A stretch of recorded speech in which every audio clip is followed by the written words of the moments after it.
Bonjour, je vais vous demander juste de vous présenter, puis qu'est-ce que vous faites?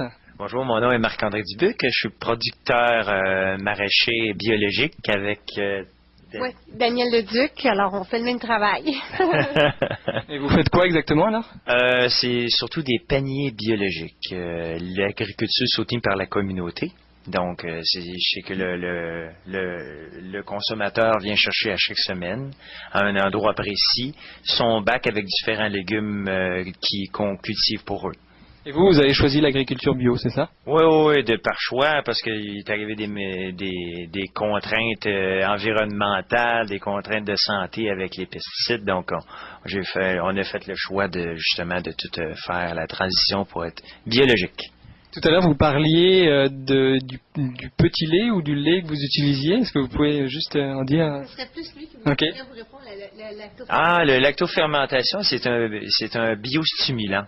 C'est-à-dire que la plante, avec justement ces suppléments-là de ligo-éléments, tout ça, en même temps, c'est que ça va stimuler la croissance. Puis ils sont aperçus aussi que la sève, il y a un peu plus, ça augmente le taux de sucre. Donc, il y a une meilleure transformation aussi de la photosynthèse. Puis en même temps, elle a aussi des propriétés qui vont lutter contre les maladies, donc antifongiques. Est-ce qu'on est en plein encore recherche et développement au niveau du bio, ce genre de façon de cultiver ou ce genre d'engrais ou de produits ou de biostimulants? Est-ce qu'on a tout trouvé ou est-ce qu'on a encore un peu à tâtonner?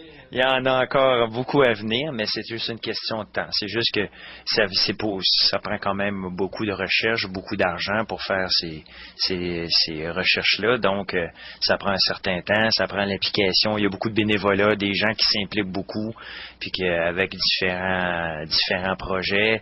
Donc, je pense que le meilleur reste à venir. Vous êtes impliqué dans cette recherche ou est-ce que vous, par rapport à la culture que vous faites, est-ce que vous êtes vous savez précisément où vous allez ou est-ce que vous êtes encore à tâtonner ou à essayer? Je pense que dans l'agriculture bio, en ce moment, c'est beaucoup des essais qui se font. Il y en a des mordus comme nous là, qui décident de dire, bon, ben là, on va essayer de trouver des produits pour justement faire ça autrement. Mais je pense que c'est des essais-erreurs qui se font en ce moment, qui fait en sorte qu'il y a des produits qui se trouvent et puis qui sont après ça qui sont utilisés pour avec des preuves, là, des tests qui ont été faits là, sur d'autres agriculteurs qui ont le goût que ces gens-là viennent chez nous puis qui font les tests. Alors c'est comme ça que essais-erreurs là, plus que du gros là, comme les pesticides là, qui se font plus par les compagnies pharmaceutiques, donc aussi avec ça prend beaucoup de sous pour faire ça.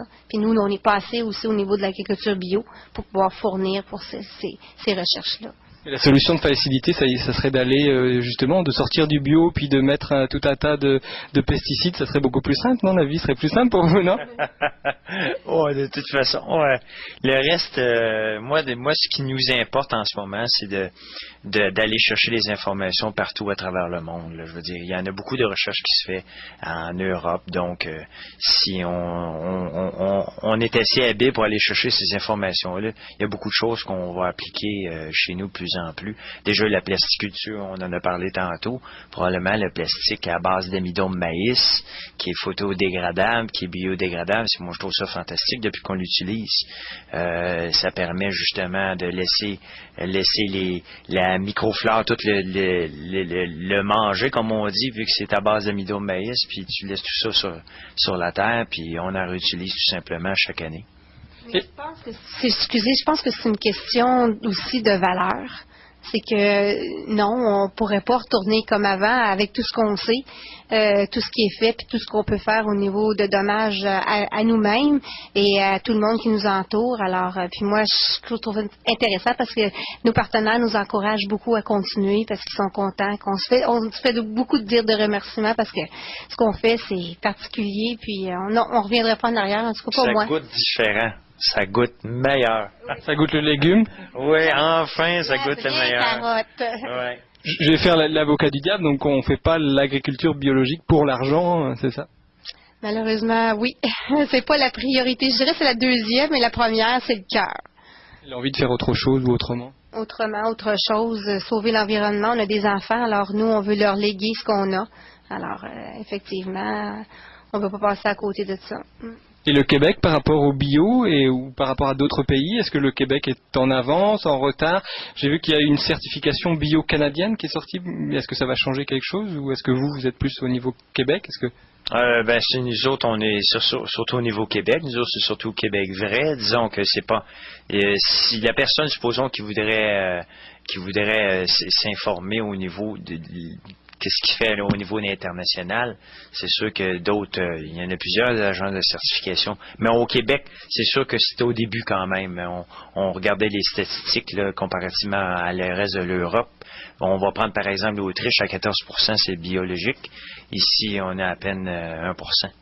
Puis c'est aussi, j'étais sur le dossier. J'étais, mais je suis allée à une conférence sur la filière biologique, puis on avait parlé justement du logo Canada, Bio-Canada. C'est surtout pour pouvoir exporter les produits qu'on a ici en Europe. C'est une réglementation qui est en train de se faire entre l'Europe et le Canada. Je suis pas trop sûre si c'est les États-Unis, mais c'est pour ça qu'il y aurait ce logo-là, Bio-Canada. D'accord.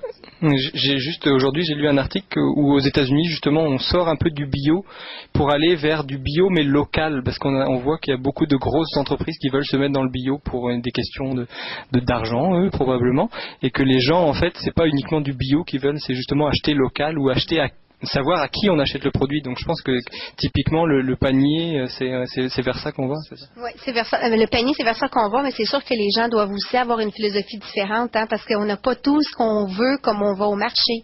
On a ce qui est prêt au champ, alors faut s'adapter à ça.